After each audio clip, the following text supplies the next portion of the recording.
దేవుని యొక్క పరిశుద్ధ నామానికి మహిమ ప్రభావాలు యుగయుగములు కూడా కలుగును గాక.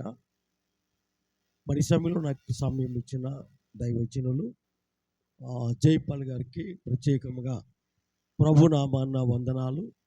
అలాగే ఈ యొక్క క్రిస్మస్కు నన్ను ఆహ్వానించిన దైవ సేవకులు రెవరెండ్ మెల్లాకి అయ్య గారికి, మరి పాస్టమ్ గారికి, వారి సంఘానికి, వారి పెద్దలందరికీ కూడా ప్రభు అయిన యేసునామమున వందనాలు తెలియజేస్తున్నాను. అలాగే ఇక్కడ వేదిక మీద చాలామంది దైవజనులు ఉన్నారు. ప్రభుదాస్ అయ్య గారు, మరి కుమారులు, పెద్దలు ఇమానియల్ గారు, అలాగనే సోదరులు పీటర్ గారు, మరొక సోదరులు ఆర్కెస్ట్రా వారికి కూడా మోజేషయ్య గారికి కూడా ప్రత్యేకమైన వందనాలు తెలియజేస్తూ ఉన్నాను. దేవునికి స్తోత్రం, హల్లెలూయా. దేవుని నామానికి ఘనత. మరి ఈ దినాన్న దేవుని యొక్క వాక్యం అందివ్వడానికి ప్రేమతో నన్ను దైవజనులు మలాకి గారు ఆహ్వానించారు. వారి సిస్టర్ గారు కూడా ఉన్నారు, వారికి కూడా సేవకురాలు, వారికి కూడా వందనాలు. ఇక్కడ ఉన్న ప్రతి ఒక్కరికి మానేపల్లెల్లో మా సంఘ బిడ్డలు కూడా ఉన్నారు. దేవోరా ఎలమెల్లి వారు, ఇక్కడ పేరు మార్పిడి అని పడ్డది నాకు, దేవునికి స్తోత్రం. స్వామి గారు, అలాగే మా కొమరాడ, మాది కొమరాడ, అలాగే ఆ సోదరి కూడా ఉంది, గెడం రమణ గారు యొక్క కుటుంబం కూడా ఉన్నది ఇక్కడ. అలాగే మా సంఘ పీటర్ గారు, సామ్యుయల్ రాజు గారు మానపల్లి నుంచి కూడా వచ్చారు. ఈ సమయంలో వచ్చిన వారందరికీ కూడా ప్రభు అయిన యేసునామములో నా యొక్క వందనాలు తెలియజేస్తూ ఉన్నాను. మరి మంచి సమయానికి మనం వచ్చాం.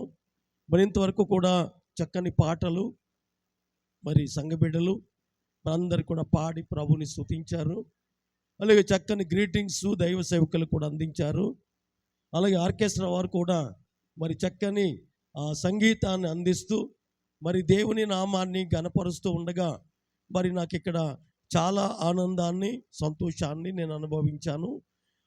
మరి దేవాది దేవుడు, మరి పాస్టర్ దైవజనులు మలాకి గారిని గూర్చి మా సంఘాలకి చాలాసార్లు దైవజనులు వచ్చారు. చక్కని వాక్యం అందించే అనుభవనీయులు. మరి దేశంలోని కాదు విదేశాలలో ఇంటర్నేషనల్గా దేవుని వాక్యాన్ని బోధిస్తూ మరి ఆయా సంఘాలలో నాయకత్వాన్ని వహిస్తూ చక్కగా ప్రభులో వాడబడుచున్నటువంటి మరి దైవజనులు, ఈ దీనుడునైన నన్ను ప్రేమించి ఆహ్వానించడమును బట్టి కూడా నేను ఎంతగానో దేవుని స్తుతిస్తూ మరి దైవజనులను బట్టి నేను దేవుని నామాన్ని ఘనపరుస్తూ ఉన్నాను. మరి సమయంలో ఒక వాక్యాన్ని చదువుకొని మనం ముందుకు వెళదామండి. లూకాసు వార్త 2వ అధ్యాయము 10వ వచనమును చదువుకుందామండి. అయితే ఆ దూత భయపడకుడి, ఇదిగో ప్రజలందరికీ కలుగబోవు మహా సంతోషకరమైన సువర్తమానము నేను మీకు తెలియజేయుచున్నాను. దావీదు పట్టణమందు నేడు రక్షకుడు మీ కొరకు పుట్టి ఉన్నాడు. ఈయన ప్రభువైన క్రీస్తు. చాలమ్మా, దేవునికి స్తోత్రం, హల్లెలూయా. ఈ యొక్క వాక్య భాగాన్ని మనం గమనించినప్పుడు దేవుని దూత గబ్రియేలు అనబడినటువంటి దేవుని దూత వచ్చి ఇక్కడ రాత్రివేళ తమ మందను కాచుకొనుచున్నటువంటి గొర్రెల యొక్క కాపరులతో పలకటము మనం చూడగలుగుతున్నాం. ఈలోగా యేసయ్య పుట్టాడు, పశువుల తొట్టులో పరుండబెట్టబడి ఉన్నాడు. ఆ సమయంలో ఒక దేవుని దూత, గబ్రియేలు అనబడినటువంటి దూత పరలోకం నుండి దిగివచ్చి ఏమంటుందంటే, ప్రజలందరికీ కూడా కలగబోయే మహా సంతోషకరమైన సువర్తమానం మీకు తెలియజేయుచున్నాను. దావీదు పట్టణమందు నేడు రక్షకుడు మీ కొరకు పుట్టాడు. ఎవరు పుట్టారని చెప్తున్నాడండి?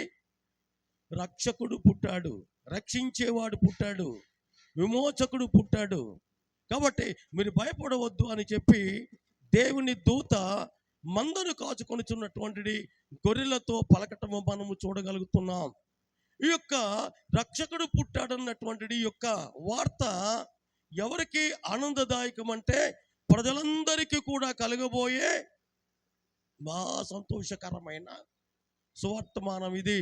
కొందరికి కాదు, ఆ కాలములో ఉన్న మీకు మాత్రమే కాదు, ఇది సకల జనులకు, సకల ప్రజలకు, ప్రజలందరికీ కూడా కలుగబోయే మహా సంతోషకరమైన సువర్తమానం. నిజంగా యేసు ప్రభు పుట్టడం అనేది సంతోషకరమైన సువర్తమానం. ఇప్పుడు మనం అందరం కూడా ఇక్కడ ఎలాగున్నాం? సంతోషంగా ఉన్నాం. ఏమండి? ఎక్కడ చూస్తే ప్రతి ఇంటికి కూడా మరి ఎంతో ఆనందం, ప్రతి సంఘంలో ఆనందం. క్రిస్మస్ను చూసినట్లయితే రకరకాల క్రిస్మస్ ఒకే సంఘంలో, స్త్రీల క్రిస్మస్ అంట, యూత్ క్రిస్మస్ అంట, ఏమండి, సెమీ క్రిస్మస్లు అంటే, ఇలాగ చాలా క్రిస్మస్లు, 2, 3, 4 క్రిస్మస్లు ఒకే సంఘంలో జరుగుతున్నాయి. ఎక్కడ చూసినా కూడా క్రిస్మస్సే, ఎక్కడ చూసినా కూడా పండగే. పల్లెల్లో చూచినా, పట్టణాల్లో చూచినా, దేశంలో చూచినా, ప్రపంచంలో ఎక్కడ చూచినా కూడా ఏంటయ్యా అంటే యేసు పుట్టాడు లోకంలో. యేసు పుట్టుడా లోకానికి ఏంటంటే పండగ. ఎందుచేతనంటే యేసు పుట్టిన దినమున ఈ లోకంలోకి ఏమొచ్చిందంటే వెలుగు వచ్చింది. యేసు పుట్టుట ద్వారా ఈ లోకంలో ఉన్న చీకటి తొలగిపోయినది. యేసు ఈ లోకంలో పుట్టిన ద్వారా ప్రజలకు సమాధానము కలిగింది. యేసు ఈ లోకంలో పుట్టుట ద్వారా లోకమునకు రక్షణ కలిగి ఉన్నది. దేవునికి స్తోత్రం, హల్లెలూయా. కాబట్టి ప్రజలందరికీ కూడా కలగబోయే సంతోషకరమైన స్వర్తమానం మీకు తెలియజేస్తున్నాను. దావీదు పట్టణమందు ఎవరు పుట్టారట? రక్షకుడు పుట్టాడు. రక్షకుడు పుట్టాడండి. యేసు అనే రక్షకుడు పుట్టాడు. ఏంటంటే ఈ లోకానికి రక్షకుడు పుట్టవలసిన అవసరం ఏమున్నది? ఈ లోకంలో అనేక మంది గొప్ప గొప్ప నాయకులు అనబడిన వారి భూమి మీద జన్మించారు. గొప్ప వ్యక్తులు పుట్టారు. అనేక మంది ఈ లోకంలో జన్మించారు. మరి అయినప్పటికీ కూడా ఈయన గూర్చి రాయబడింది ఏంటంటే రక్షకుడు మీ కొరకు పుట్టాడు. ఎందుకంటే ప్రపంచానికి ఏది అవసరం ఉన్నదంటే రక్షణ అవసరమై ఉన్నది. ఈ మత్తయి సువార్తకి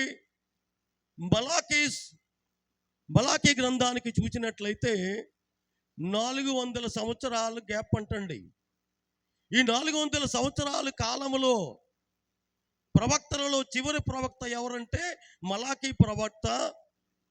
అలాగుండనే మరి నూతన నిబంధనలో ప్రవక్త ఎవరంటే జకర్యా ప్రవక్తగా మనము చూడగలుగుతున్నాం. ఈ యొక్క యోహాను బాప్తిస్మం ఇచ్చే యోహానును ప్రవక్తగా చూడగలుగుతున్నాం. ఈ యొక్క కాలి వ్యవధి సమయం ఎటువంటిదే చీకటి యుగం అని పేరు అన్నమాట అండి. ఆ కాలంలో దేవుడు ప్రజలతో మాట్లాడలేదు.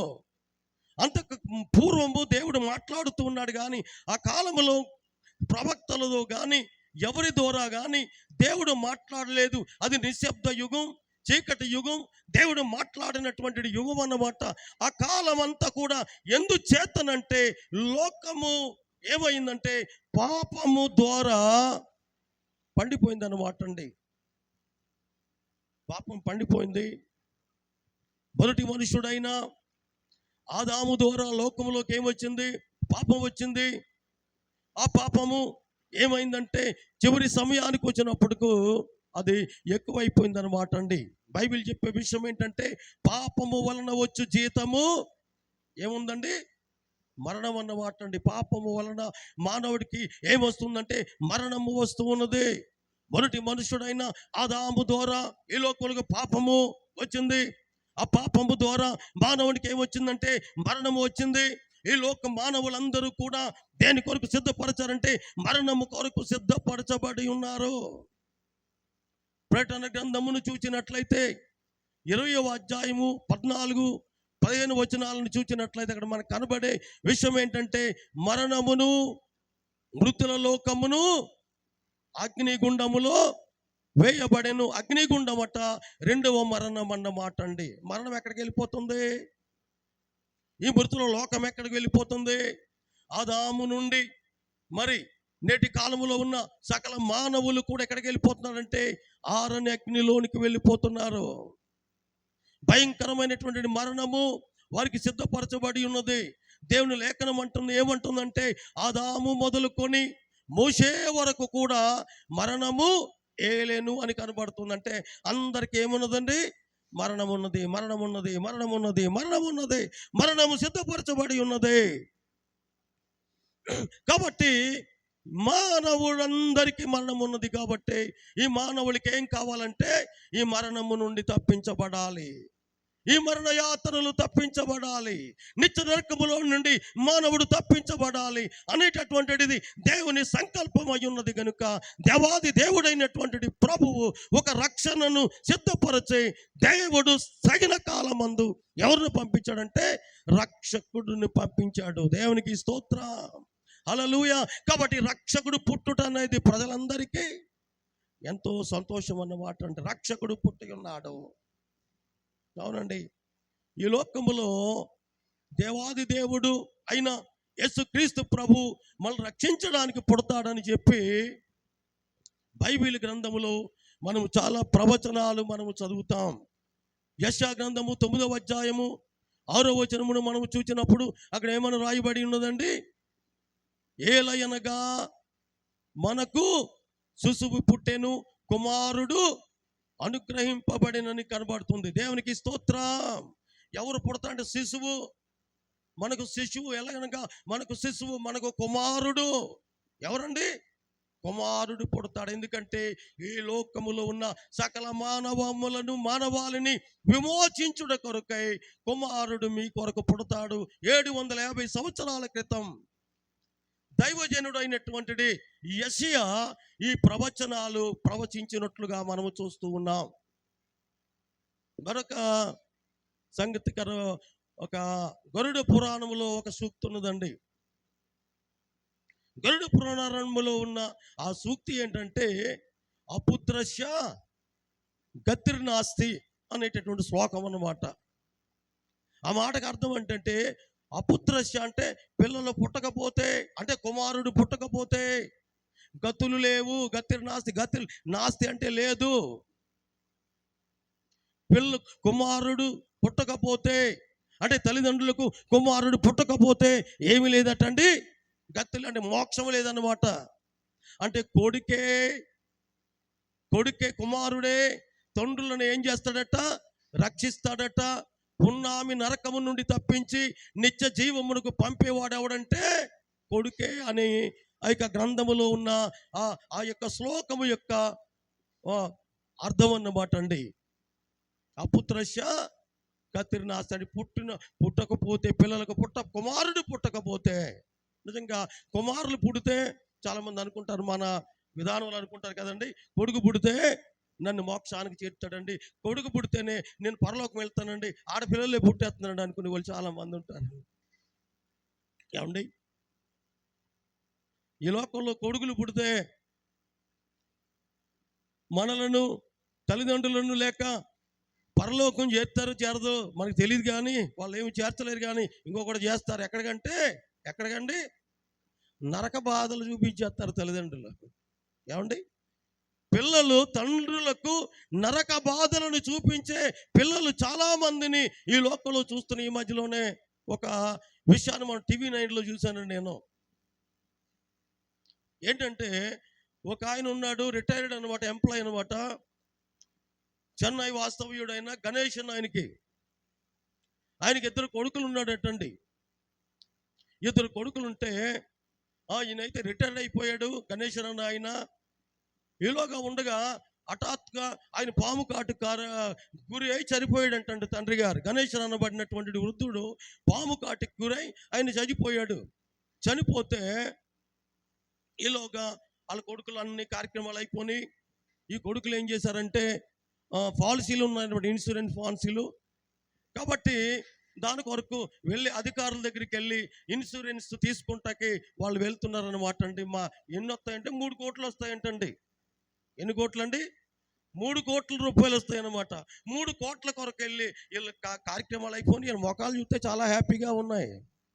వీళ్ళకి తేడా వచ్చింది. ఏంటిల్లో ఇన్సూరెన్స్ కొరకు వస్తున్నారు, సరే మంచిది, మొక్కలు తేడా ఉందేంటని పోలీస్ ఎంక్వైరీ చేశారంటండి. పోలీస్ ఎంక్వైరీ చేస్తే తెలిసినటువంటి విషయం ఏంటంటే వీళ్ళ 2 కొడుకులు కూడానట చాలా అప్పులై బిజినెస్లు చేసి అప్పులైపోయారట. అప్పులోళ్ళు వచ్చి తినేస్తుంటే ఎలాగా అని ఆలోచన చేసి వీళ్ళంట, ఈ కొడుకులంట ముందుగుండా ఒకసారి పామును ప్రయోగించారంట, విషసర్పాన్ని ప్రయోగించారట. పగట వేళ కాబట్టి కరిసింది కాబట్టి గబగబా హాస్పిటల్ తీసుకెళ్తే పక్కలు ఉంటే బతికిపోయాడట. మరలా ఏం చేశారంటే కొడుకులు ఆలోచించి పగట వేళ అయితే ఎవరైనా వచ్చి ఇలా రక్షిస్తున్నారు కాబట్టి రాత్రి వేళ అయితే ప్రాబ్లం లేదని చెప్పి రాత్రి వేళ ఒక విషసర్పాన్ని తీసుకొని వెళ్ళి అక్కడ విడిచిపెట్టారంటండి. అది కాటేసి నాయనా పాము కరిచేస్తుంది, రండి హాస్పిటల్ అంటే వీళ్ళు కావాలని లేట్ చేసేసారంటండి. అప్పుడు చచ్చిపోయిన తర్వాత అప్పుడు తీసుకెళ్ళారంటండి హాస్పిటల్కి. ఏమండి, చచ్చిపోయిన తర్వాత హాస్పిటల్ తీసుకెళ్తే ఏమవుతాడండి?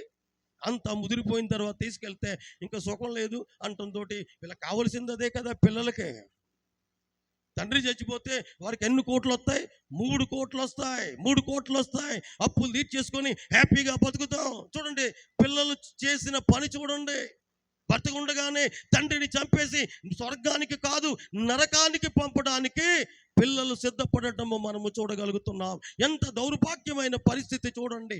దేవుని వాక్యం మనకు సెలవిచ్చే విషయం ఏంటంటే, నువ్వు భూమి మీద దీర్ఘాయుష్మంతుడు అగినట్లుగా నీ తల్లి నీ తండ్రిని ఏం చేయాలండి? సన్మానించమని దేవుని వాక్యం సెలవిస్తుంది. కానీ ఈ యొక్క కొడుకులు చేసే పని ఏంటంటే ఏం చేస్తారండి? బతకుండగానే చచ్చిపోతే ఆస్తులు వచ్చేస్తాయి, అయ్యి వచ్చేస్తాయి, ఇన్సూరెన్స్ పాలసీలు మాకు వచ్చేస్తాయి అని చెప్పి వీళ్ళే చంపేస్తున్నారండి. ఎంత దౌర్భాగ్యమైనటువంటి పరిస్థితి లోకంలో చూడండి ప్రియమైన దేవుని బిడ్డలారా. కానీ ఈ భూమి మీద ఏ యొక్క కుమారుడు తండ్రిని కానీ ఈ లోకంలో ఎవరిని విమోచించలేదు. కానీ మన ప్రభు అయినటువంటి యేసుక్రీస్తు మాత్రమే ఈ లోకములో మానవాళిని రక్షించడానికి అవతరించినటువంటి దేవాది దేవుడై ఉన్నాడు. దేవునికి స్తోత్రం, హల్లెలూయా. కాబట్టి ఇదిగో ప్రజలందరికీ కలుగబోయే మహా సంతోషకరమైన సువర్తమానము, దావీదు పట్టణమందు నేడు రక్షకుడు మీ కొరకు పుట్టాడు. ఎవరు పుట్టారండి? రక్షించేవాడు పుట్టాడు. కాబట్టి ఈయన సకల మానవాళిని రక్షించడానికి వచ్చిన దేవుడు. ఏదో కొందరిని మాత్రమే కాదండి, అందరికైనా ప్రభు అని బైబిల్ చెప్తుంది. యేసయ్య ఈ లోకంలో జన్మించినప్పుడు మొట్టమొదటి దర్శనం ఎవరికి దొరికిందండి? ఓ మాట చెప్పండి, ఎవరికి దొరికింది? యేసయ్యను ఎవరు చూశారండి? గొల్లలు చూడండి. గొల్లలు రాత్రి వేళ మందను కాచుకుంటున్నారు. మంట వేసుకోవట్లేదండి అక్కడ. చాలా మంది ఈ మాట ఏమనుకుంటారంటే మంట కాగుతున్నారు అనుకుంటారు. మంట కాగట్లేదు, వాళ్ళు మందను కాచుకొనిచున్నారు. వాళ్ళు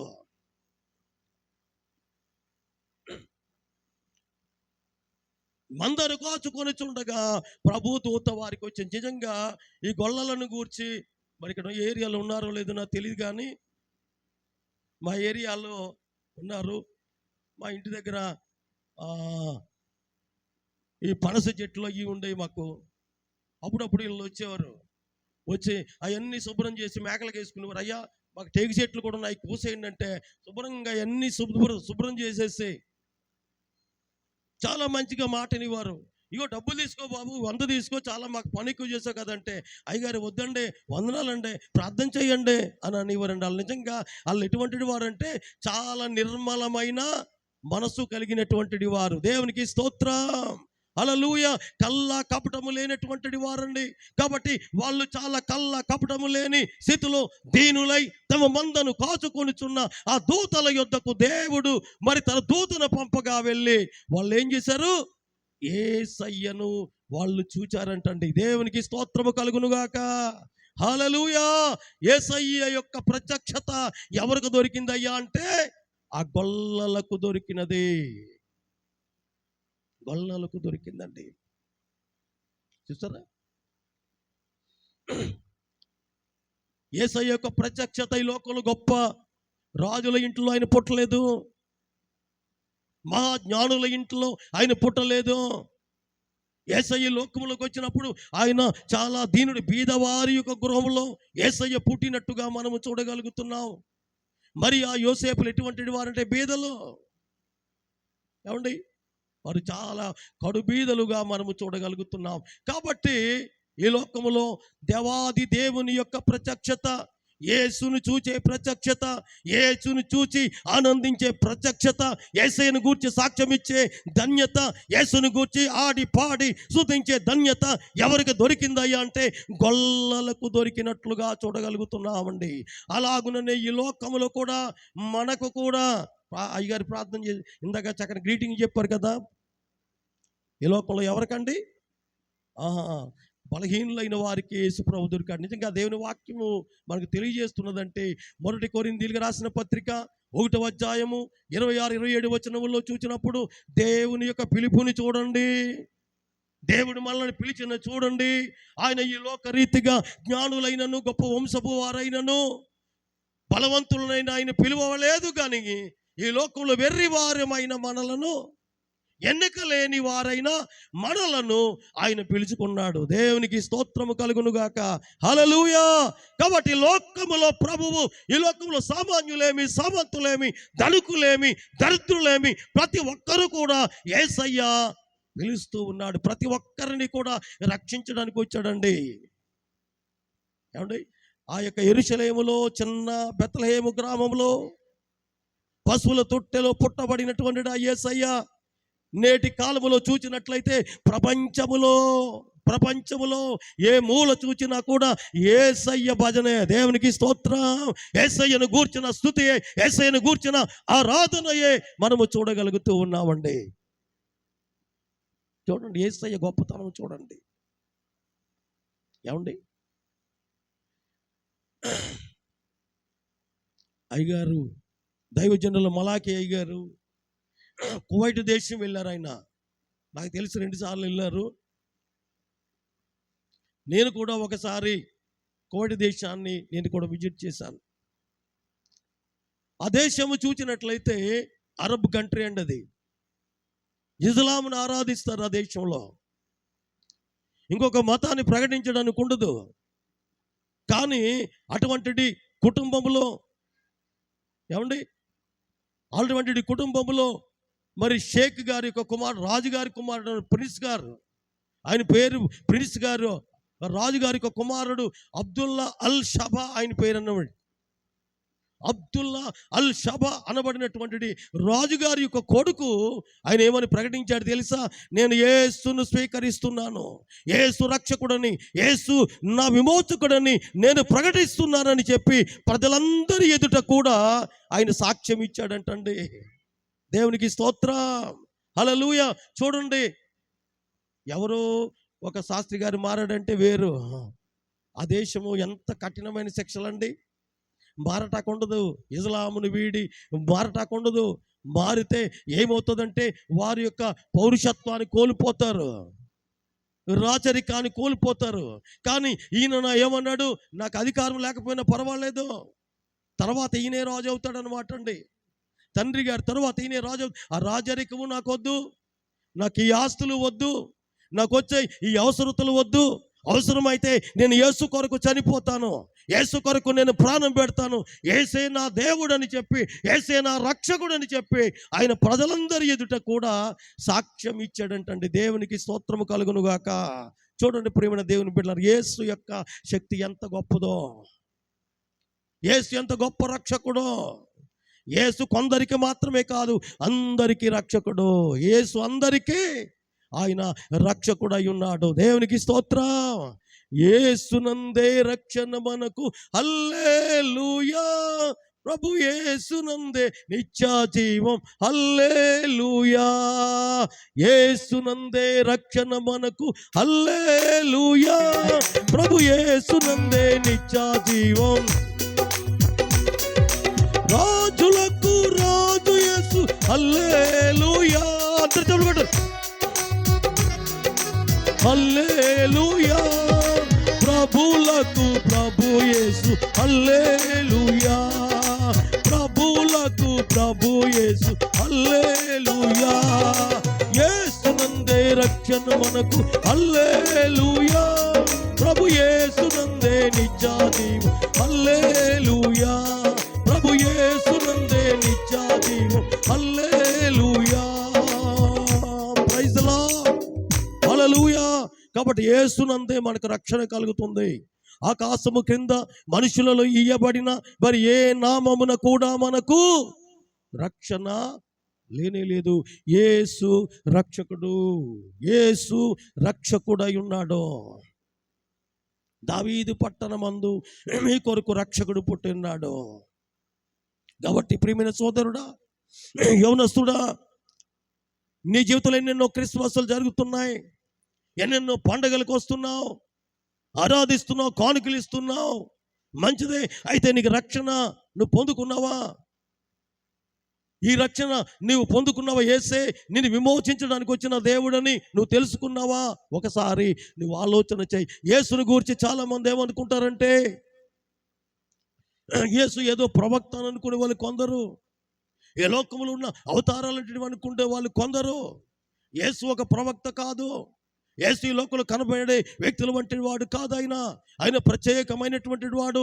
ఆయన దేవాది దేవుని యొక్క కుమారుడని బైబిల్ మనకు చెబుతూ ఉన్నదే. తీతుకు రాసిన పత్రిక 2వ అధ్యాయము 14 వచనాన్ని మనం చూసినట్లయితే ఆయన గురించి ఏమని రాయబడి ఉన్నదంటే, ఆయన మహాదేవుడును మన రక్షకుడునైనా యేసు క్రీస్తు అని అక్కడ కనబడుతుంది. మహాదేవుడు మన రక్షకుడైన యేసు క్రీస్తు యొక్క మహిమ ప్రత్యక్షత కొరకు మనం ఎదురు చూస్తున్నాము. కనుక దైవభక్తి కలిగి ఉండండి అని అంటాడు. ఇక్కడ యేసు ఏమై ఉన్నాడంటే మహాదేవుడు. ఏమండి, రోమాపత్రిక 9వ అధ్యాయము 5వ వచనమును కూడా యేసు ప్రభుని గురించి ఏమని రాయబడి ఉన్నదంటే, శరీరమును బట్టి ఆయన యూదులలో పుట్టెను, శరీరమును బట్టి ఆయన యూదులలో పుట్టెను. ఆయన సర్వాధికారి అయిన దేవుడై ఉండి నిరంతరమును కూడా స్తోత్రార్హుడై ఉన్నాడు. యేసయ్య ఏమై ఉన్నాడండి? సర్వాధికారి అయిన దేవుడై ఉండి ఆయన నిరంతరమును కూడా స్తోత్రార్హుడై ఉన్నాడు. యేసయ్య ఏమన్నాడండి? నిరంతరమును స్తోత్రార్హుడైన దేవుడు. దేవుడుగా ఈ లోకానికి వస్తే ఎవడు బ్రతకలేడు. మోషేతో దేవుడు అన్నాడు, మోషే, దేవా నువ్వు నాకు కనపడంటే నన్ను చూచిన ఏ నరుడును బ్రతకడన్నాడు దేవుడు. దేవునికి స్తోత్రం. కాబట్టి దేవుడుగా వస్తే ఏ మానవుడు బ్రతకడు. కాబట్టి ఆయన నరునిగా మానవ శరీరాకారంలో ఈ లోకంలో అవతరించాడు మన కొరకు. ఆయన మహిమనంతటిని విడిచిపెట్టే శిష్యులు కూడా అనుకున్నారు. శిష్యులు కూడా ఈ లోకంలో ఉన్నప్పుడు ప్రభు అన్నారు. తోమా కూడా ఏమన్నాడంటే, బతికుండగా యేసు ప్రభు అన్నాడు, ఇన్ని అన్నాడు. చనిపోతా లేచాడంటే నేను నమ్మలేను. ఆయన బొరియలలో వేలు పెట్టి చూస్తే కానీ నేను నమ్మను, ఆరు పక్కలో వేలు పెడితే కానీ నమ్మను అన్నప్పుడు ఆయన కూడా ఉన్నప్పుడు ఒకసారి ప్రత్యక్షమై యేసు ప్రభు మాట్లాడినప్పుడు ఏమన్నాడు తెలుసా? తోమా, ప్రభువా నా దేవా అని అన్నాడు. ఆ సందర్భంలో ఏమని పలికాడు తెలుసా? ప్రభువా నా దేవా. ఏమన్నాడండి తోమా? అంతకు ముందు వరకు కూడా ప్రభువా అన్నవాడు నా దేవా, మరణమును జయించి తిరిగి లేచిన తరువాత ఆయనను ఏమన్నాడంటే నా దేవా అన్నాడు. యేసయ్య ఏమని అర్థమవుతుంది? దేవుడు. యోహాను సువార్త 1వ అధ్యాయంలో మనం చూస్తాం, ఆది యందు వాక్యం ఉండెను, వాక్యము దేవుని యొద్ద ఉండెను, వాక్యము దేవుడై ఉండెను, ఆయన ద్వారా సమస్తమును కలిగినంటారు. 14వ వచనంకి వచ్చినప్పుడు ఆ వాక్యమే శరీరధారి అయి కృపా సత్య సంపూర్ణుడుగా మన మధ్యలో నివసించెను. కృపా సత్య సంపూర్ణుడుగా మన మధ్యలోకి వచ్చేసాడండి. ఆయన మనం రక్షించడానికి వచ్చాడు. మనమందరం కూడా పాప శరీర ఆకారములో ఉన్నాం, పాపులుగా ఉన్నాం. కాబట్టి మనల్ని విమోచించడానికి ఆయన కూడా ఈ శరీరమునే ధరించుకొని ఈ లోకానికి వచ్చే ఆయన మన కొరకు శిలువలో చనిపోయి మరణముతో పోరాడి మరణమును జయించి మరణపు ముళ్ళును విరిచివేసి ఆయన తిరిగి లేపబడినటువంటి దేవుడు యేసయ్య. దేవునికి స్తోత్రం, హల్లెలూయా. కాబట్టి మన ప్రభు అయినటువంటి యేసయ్య నీ కొరకు నా కొరకు ఆ పరలోకాన్ని విడిచిపెట్టే ఈ లోకానికి వచ్చాడండి. అమెరికా దేశం నుండి నీల్ ఆర్మ్స్ట్రాంగ్ అని ఒక ఆయన అంతరిక్షంలోకి అడిగిపెట్టి నేను చంద్రమండలంలో ఉన్నాయన్నీ చూసేసాను అన్నాడంటండి. చూసేసానంటతోటే అందరూ కూడా లేఖర్లు వచ్చి అడిగారు, నీకేం కనపడింది? ఏం చూసావు? నువ్వు చాలా గొప్ప గొప్ప సంగతులు చూసుంటావు అంతరిక్షంలో అని నీల్ ఆర్మ్స్ట్రాంగ్ని ప్రశ్నిస్తే ఆయన ఏమన్నాడో తెలుసా? నేను అంతరిక్షంలోకి అడుగుపెట్టడం గొప్ప విషయం కాదు.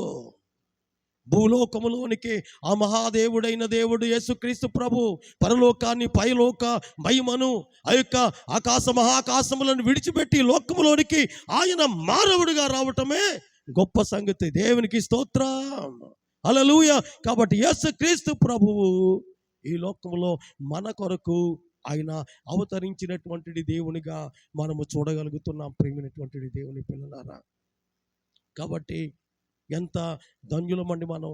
ఇంకా రక్షణకు మనము వెనకంజ వేయకూడదండి. బైబిల్ చెప్తుంది ఇదే రక్షణ దినము, ఇదే అనుకూల సమయం అని మనకు దేవుని వాక్యం మనకు తెలియజేస్తుంది. రెండవ విషయం ఏంటంటే, యేసుక్రీస్తు ప్రభువు ఈ లోకంలో జన్మించినప్పుడు ఎవరు వచ్చారండి?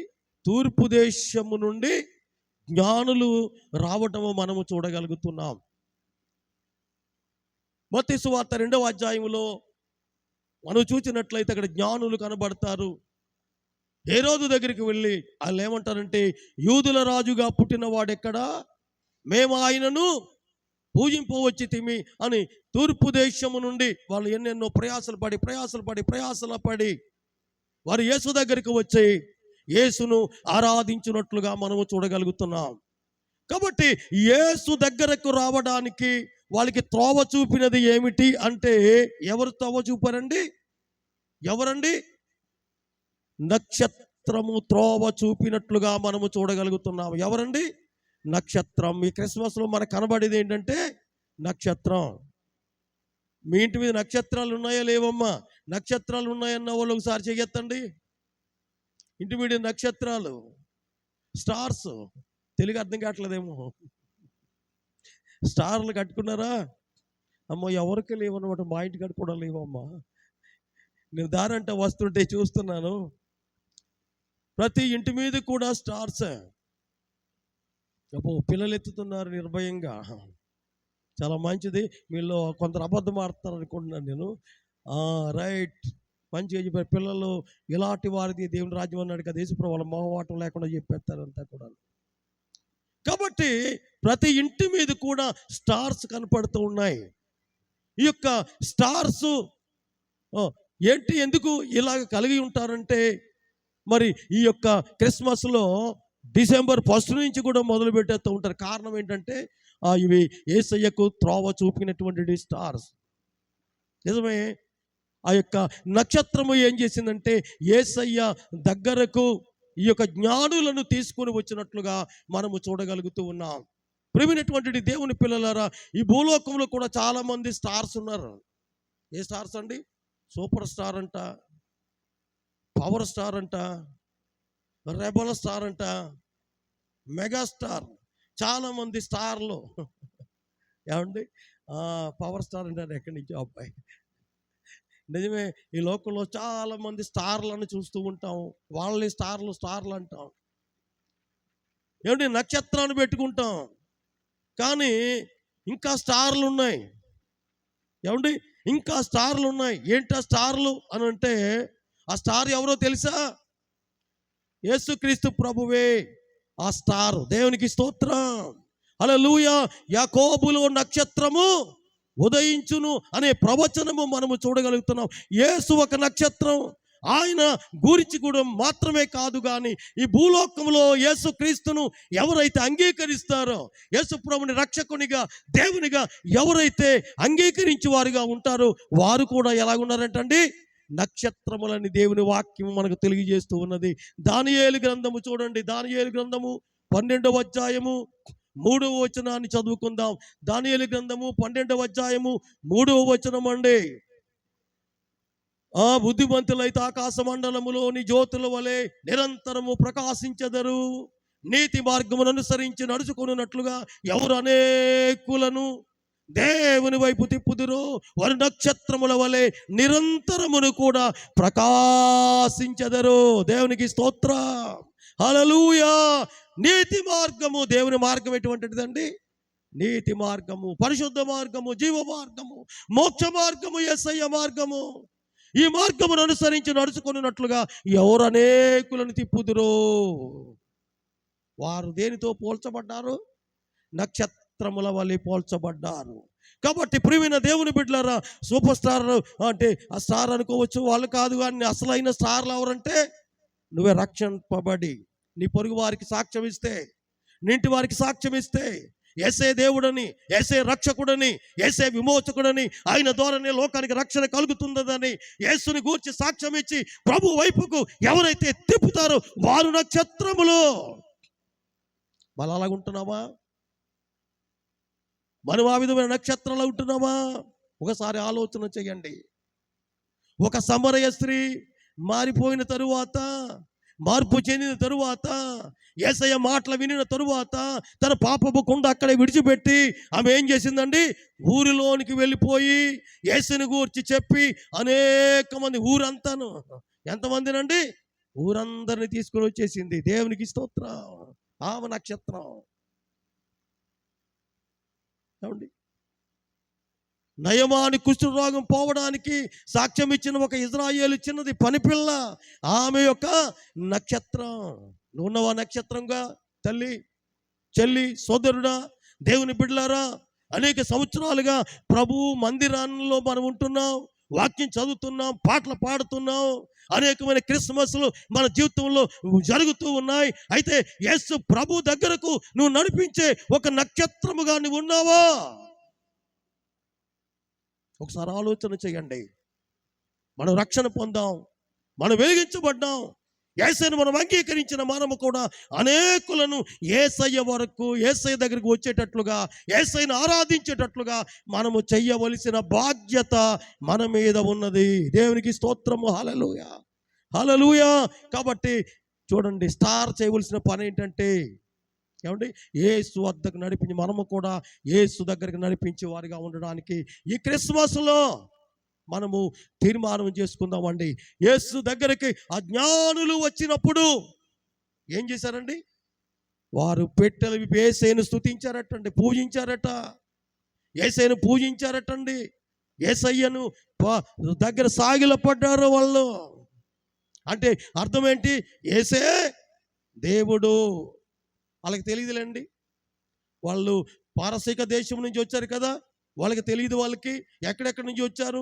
యేసు ఆరాధకుడు, ఆరాధింపదగిన వాడు కాడు, దేవుని కుమారుడే కానీ ఆయన దేవుడు కాడు అని చెప్పి మన కొందరు రకరకాల బోధలు వచ్చేసినాయి. ఇప్పుడు యేసు దేవుడు కాడట.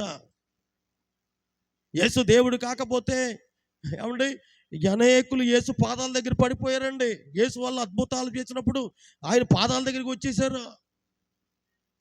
కుష్టు వ్యాధిగ్రస్తులు 10 మంది కూడా యేసయ్య వల్ల బాగుపడినప్పుడు ఎంతమంది వచ్చారండి? ఒకడు వచ్చి 9 మందికి రాలేదు, కానీ ఒకడు వచ్చి ఆయన పాదాల మీద పడిపోయి సాగిలపడి ఆయనకు నమస్కరించి కృతజ్ఞతాస్తుతులు చెల్లిస్తే యేసు ప్రభు ఏం చెప్పాలి? ఆరాధనకు నేను యోగ్యుడు కాదు, తండ్రి మాత్రమే ఆరాధనకు యోగ్యుడు అని అనాలి. అలాగనలేదండి ఆయన. ఏమండి, అలాగనలేదండి. యేసు దేవుడు, యేసు పూజకర్గుడు. వీళ్ళు ఏమిచ్చి ఆరాధించారు? బంగారము, సాంబ్రాణి, బోలము. ఆయన బంగారం అంటే ఆయన దైవత్వమునకు సాదృశ్యం అన్నమాట. నువ్వు దేవుడవు, యేసు దేవుడు, లోకాన్ని రక్షించడానికి వచ్చిన దేవదేవుడు అని మనం అందరము కూడా తెలుసుకోవలసినటువంటి వారమై ఉన్నాం. కాబట్టి ప్రియమైన దేవుని పిల్లలారా, వాళ్ళు ఎంత విలువ చెల్లించారండి, కానుకలు ఇచ్చారు. కాబట్టి క్రిస్మస్కి వచ్చే వాళ్ళు ఒటి చేతులుగా రాకూడదండి. దేవుని దగ్గరికి వచ్చినప్పుడు మన విలువైన కానుకలతో దేవుని దగ్గరికి రావాలి. మనం ఏదో స్తుతించడం, నోటి ద్వారా స్తుతించడమే కాదు, ఆనందించడమే కాదండి, దేవునికి కృతజ్ఞత అర్పణలను మనము చెల్లించే వారముగా మనము ఉండాలండి. దేవునికి స్తోత్రం. క్రిస్మస్ అంటే ఏంటండి? ఈ పండగ ఇచ్చే పండగ. దేవుడు ఎవరినిచ్చారు? యేసయ్యను మన కొరకు ఇచ్చాడు. దేవునికి స్తోత్రం. దేవుడు లోకమును ఎంతో ప్రేమించెను కాగా తన ద్వితీయ కుమారునిగా పుట్టిన వాని యందు విశ్వాసం ఉంచి ప్రతివాడును నశింపక నిత్య జీవం పొందినట్లు ఆయన అనుగ్రహించను. అంటే ఇచ్చాను కుమారుడిని ఇచ్చాడని మన కొరకు. తన కుమారుడిని దేవుడు మనకిస్తే మనం దేవునికి ఏమిస్తున్నాం? దైవ సేవకులు ఎంతో కష్టపడి శ్రమపడి దేవుని పరిచర్య చేస్తూ ఉంటే, దేవుని మరి పనిలో వాళ్ళు ఎంతో నిమగ్నంగా ఉంటే మనం ఇవ్వగలుగుతున్నామా? ఒకసారి మనం దేవుని సేవకులు ప్రేమించాలండి. దేవుని సేవకులు ప్రేమించాలి. ఏమండి, మేము క్రిస్మస్కు ముందే ఒక సోదరుడు ఇక్కడే ఉన్నాడు, సామ్యుల్ రాజు అని సోదరుడు. అయ్యగారు అమ్మగారు మీరు పిల్లలు బట్టలు కొనుక్కోండి 10,000 పంపించి 10,000 అట్టుకొచ్చి ఇచ్చారండి ఆయన.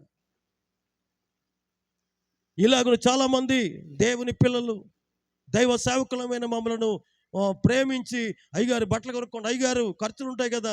ఎవరండి సంఘం అన్న తరువాత మీ కొరకు కష్టపడి ప్రార్థించి ప్రయాసపడి దైవ సేవకులను మనము పురుగొల్పు వాళ్ళుగా ఎంకరేజ్గా మనం ఉండేవారిగా ఉండాలి. అలాగ ఉండాలండి. దేవుని కార్యం మా సంఘంలో అన్ని కార్యక్రమాలు చక్కబెట్టుకుంటారు. మీరు ఇక్కడ కూడా అలాగ ఉంటారని అనుకుంటారు. మంచి సేవకులు మీ సేవకులు. అలాగే గారంటే మరి మంచి సేవకులు అండి. ఆయన నన్ను పిలుస్తారు అని అనుకోలేదు. నేను అయ్యగారు పిలిచినట్టు నన్నేనా పిలిచారన్నాను. నేను ఎలా కూడా ఫోన్ చేద్దాం అనుకున్నాను. అసలు నాకు అలా బాగోలేదు, మాట రాలేదండి. అసలు వాక్ అంతా పోయింది. అయ్యగారు ఇలా రాలేను ఏమంటే సరే అని ప్రార్థనాపూర్వకంగా సిద్ధపడ్డాను. దేవునికి స్తోత్రం. కాబట్టి దేవునికి ఇవ్వాలండి. ప్రియమైన దేవుని బిడ్డలారా, మరొక విషయాన్ని మీకు తెలియజేసి నేను ముగించేస్తా. టైం అయిపోయిందండి అయ్యగారు, ముగించేస్తున్నా. దేవునికి స్తోత్రం. ఒక చిన్న విషయాన్ని మాత్రం చదివేసి నేను ముగించేస్తున్నాను. మత్తయి సువార్త 1వ అధ్యాయం 20వ వచనం అండి. 1:20.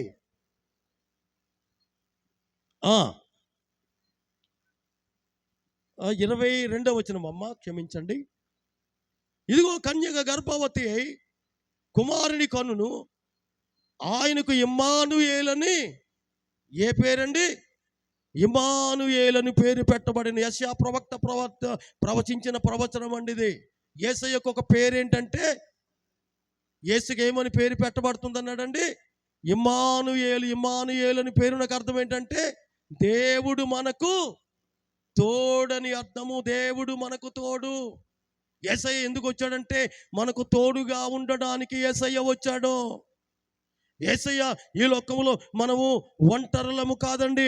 చాలామంది అనుకుంటే నేను ఒంటరిని, అయ్యో నేను ఇంట్లో ఒంటరిదానని, నేను ఒంటరి వాడిని అనుకుంటారు. మనం ఎప్పుడు కూడా దేని కొరకు కూడా కష్టాలు కలిగిన, శ్రమలు కలిగిన, బాధలు కలిగిన నేను ఒంటరిని అని దిగులు చెందకూడదు. ఎందుకంటే యేసయ్య ఏమై ఉన్నాడంటే మనకు తోడుగా ఉండే దేవుడు. ఎలాంటి తోడుగా ఉండే దేవుడు. ఆయన పునరుద్ధరణ అయిన తర్వాత, లేచిన తర్వాత కూడా శిష్యులకు ప్రత్యక్షమై ఆయన అన్నాడు, వెళ్ళి ప్రకటించండి, తండ్రి యొక్క కుమారు పరిశుద్ధాత్మ నామములో బాప్తిస్మం ఇవ్వండి. ఇదిగో నేను యుగ సమాప్తి వరకు కూడా మీతో కూడా నేను తోడై ఉన్నాను. యుగ సమాప్తి వరకు, ఈ యుగము ముగించే వరకు, ఈ సకలము లోకము మరి ఎండ అయిపోయేటంత వరకు కూడా నేను మీతో కూడా ఉన్నాను. యుగ సమాప్తి వరకు నేను ఉన్నాను. చూడండి, ఏమండి, విడిచిపెట్టాడండి ప్రభు, మనకు తోడుగా ఉంటాడు. యోహాను గారు సువార్త ప్రకటిస్తే, వాక్యం ప్రకటిస్తుంటే నూనెలో వేసేసారంటాడు. మరక కాగుతున్న నూనెలో చావలేదట.